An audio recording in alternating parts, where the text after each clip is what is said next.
श्री सुरेश प्रभु, श्री प्रभु जी वामपंथी थे। धन्यवाद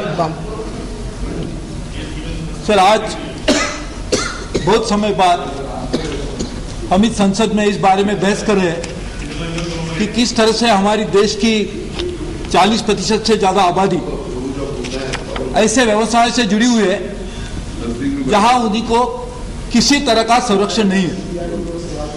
हमने हमेशा ये देखा है कि जब भी राजनीति में काम करने वाले लोग हमेशा इस तरह ध्यान देते हैं जहां से ज्यादा आवाज आती है।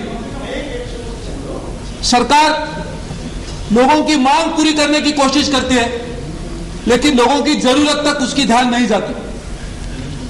आज हम ऐसे बारे में चर्चा कर रहे हैं कि समाज का ये जो वर्ग जो इस ऐसी चीजों से बिल्कुल आज तक उनके हाथ नहीं लगी, इन लोगों के लिए हम क्या करें। तो आज कल तक हमारे जो बिजनेस आता है रोज काम करने का, उसमें लिखा था कि आज हम 5 ईयर प्लान के ऊपर चर्चा करने वाले थे। शायद एक संजोग की बात है, इत्तेफाक है कि उसके बदले में हम इस बारे में चर्चा कर रहे हैं, क्योंकि शायद प्लान डॉक्यूमेंट में अनऑर्गेनाइज्ड लेबर को कोई जगह नहीं मिलेगी, तो कम से कम उसके जगह चर्चा करने के लिए तो जगह मिल जाए। इसके लिए शायद हमने इसके लिए आज विषय ढूंढ के निकाला। सर, आज हमारे देश में 600 जिले हैं, उसमें से 140 जिले में नक्सलवाद फैल रहा है। सर, आज जैसे मेरे साथी अब कह रहे थे, आप पूरे देश में जितने क्राइम्स होते हैं उसकी यदि संख्या देखेंगे तो शायद जो क्राइम रजिस्टर किए जाते हैं उसकी संख्या कम ज्यादा हो सकती है, क्योंकि आप you can prove anything by any figure. लेकिन सही मायने में देखा जाए तो आज आप शहर से जरा दूर जाएंगे तो पूरे देश में एक असंतोष फैलाया जा रहा है। उसकी वजह है कि दुर्भाग्य से एक तरफ हमारी देश की जो तरक्की हो रही है उसमें बहुत सारे लोग आज हिस्सा नहीं ले पा रहे, और ऐसे जो लोग हैं, ऐसे लोगों के लिए आज हम चर्चा करें खुशी की बात। सर, मैं सोच रहा था कि जिस प्रांत से मैं आता हूं, मेरी मातृभाषा मराठी है, उसमें कहावत है कि जब दिया जलता है तो उसके तले अंधार होता है, अंधकार होता है। उसी तरह से बंगाल में सभी जगह में अंधकार होता है, इसलिए यही बात सब जगह में है। सर, आप देखेंगे तो जो मकान बनाने वाले लोग हैं उनके खुद के घर नहीं है, जो खेत में मजदूरी करते हैं उनके पास जमीन नहीं है, जो होटल में लोगों की भूख कम करने की कोशिश करते हैं खुद भूखे सो जाते हैं। इस तरह की दिए के तले जो अंधकार की बात है वो हम आज सब दिन में देते हैं, और यही सब लोग आज हमारे अनऑर्गेनाइज्ड लेबर है। सर, दुर्भाग्य से हम जब भी लेबर की बात करते हैं तो हम सिर्फ ऑर्गेनाइज्ड लेबर की बात करते हैं, क्योंकि ऑर्गेनाइज्ड लेबर ऑर्गेनाइज है। उनकी बात करेंगे तो आके हमारे लिए नारा देंगे, चिल्लाएंगे, हमको वोट भी देंगे, चंदा भी देंगे। लेकिन ऐसे जो लोग हैं वो ऑर्गेनाइज ही नहीं है, तो आएंगे कहां से? नारा देने के लिए उनकी आवाज कौन सुनेगा? और इसके लिए आज हम इस तरह से सोच रहे हैं, उसके लिए मैं बहुत खुश हूं सर। और ये बात भी सही है कि सिर्फ बात करने से नहीं होगा, कुछ आचरण भी करना होगा, और मैं मानता हूं उसके तरफ भी मैं 2-3 चीज बनाना चाहूंगा। सर, सबसे पहली बात, एक 2004 से लेके आज तक एक सरकार की तरफ से एक बिल बनाया जा रहा है, और ड्राफ्ट काफी लोगों को सर्कुलेट किया गया।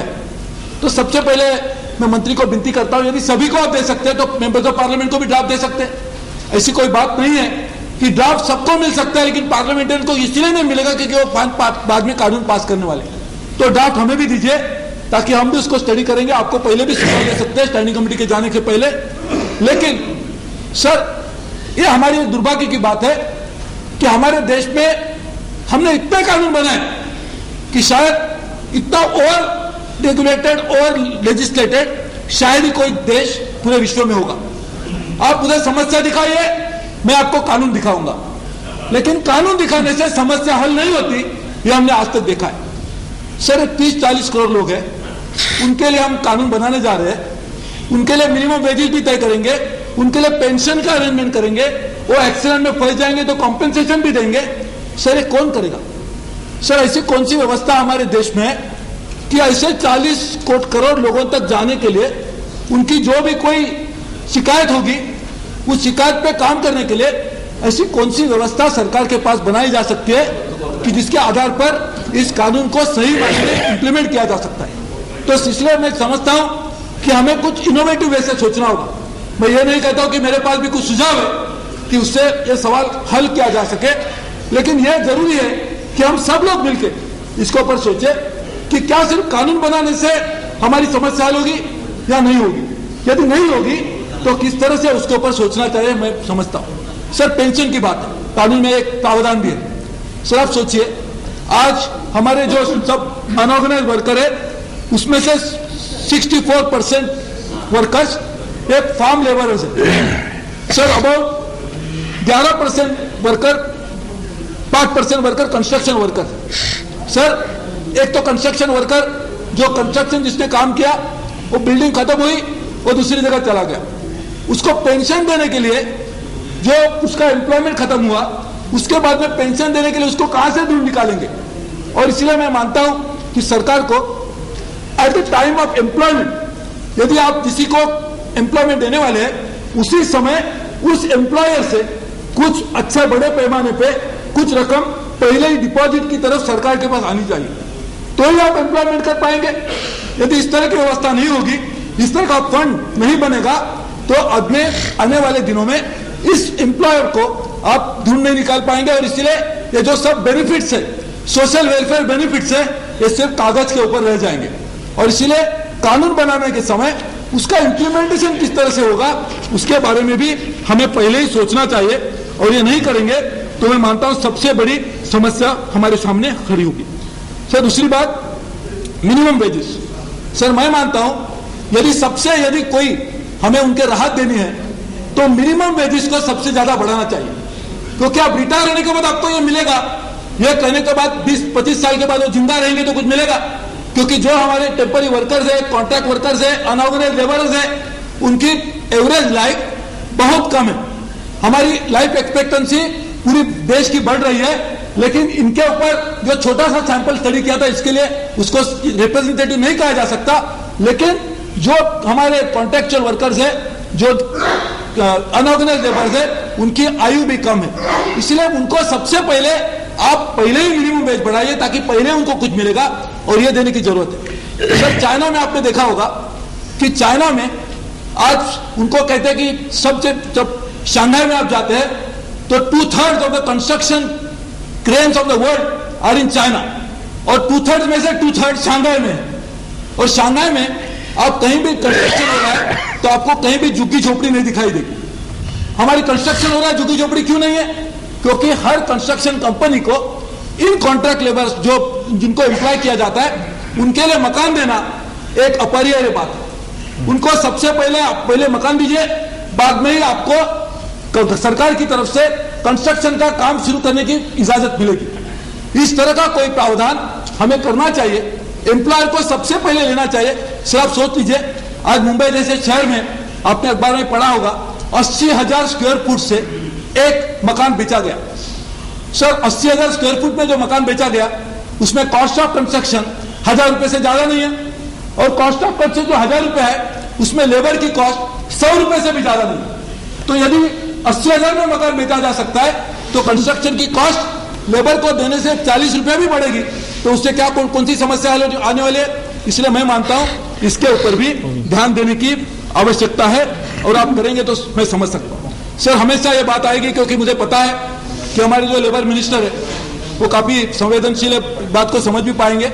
सर ये मंत्री जी एक और भी काम करते हैं कि देश के जो नॉर्थ ईस्टर्न स्टेट्स है उसमें उन्होंने संगठन का भी काम किया है, और वहां की समस्या हल करने के लिए भी उन्होंने काम किया। आज देश में जो अंडरवर्ल्ड बढ़ रहा है, हमने इंटरनल सिक्योरिटी के ऊपर बहस की। ये सभी समस्याओं को हल करने के लिए हम पुलिस फोर्स बढ़ा रहे हैं, आर्मी भेज रहे हैं, आर्मी पुलिस को मॉडर्नाइज कर रहे हैं, लेकिन सही माने में उसका यदि कुछ हल निकालना है तो अनऑर्गेनाइज लेबर को आप अच्छी तरह से प्रोटेक्ट कीजिए, उनको अच्छी तरह से वेजेस दीजिए, ताकि ऑटोमेटिकली ये जो एंटी सोशल एलिमेंट जिसको हम कहते हैं दुर्भाग्य से वो एंटी सोशल नहीं है, वो सोसाइटी में आना चाहते हैं, हम उनको सोसाइटी में आने नहीं देते, इसके लिए सोसाइटी के बाहर होने के नाते एंटी सोशल बन जाते हैं। ऐसे लोगों का भी समस्या हल होगी और इसके लिए मैं चाहता हूं कि सरकार की तरफ से जो कॉम्प्रिहेंसिव बिल बनाया जा रहा है इसमें ऐसे बिंदुओं के ऊपर भी ध्यान दिया जाए और सिर्फ फंड नहीं है इसके लिए समस्या को नहीं टाले, क्योंकि फंड के लिए जो इंटरनल सिक्योरिटी पे आप खर्चा करें, हमारे डिफेंस फोर्सेज पे जो खर्चा करें, एंटी इंसर्जेंसी के लिए जो खर्चा करें, वो सब खर्चा इस कारण बच जाएगा और इसके लिए इस तरह का प्रावधान करें, इसमें विनती करता हूं। और आपने जो निर्देश दिया उस अनुसार मैं श्रीमती अर्चना नायक।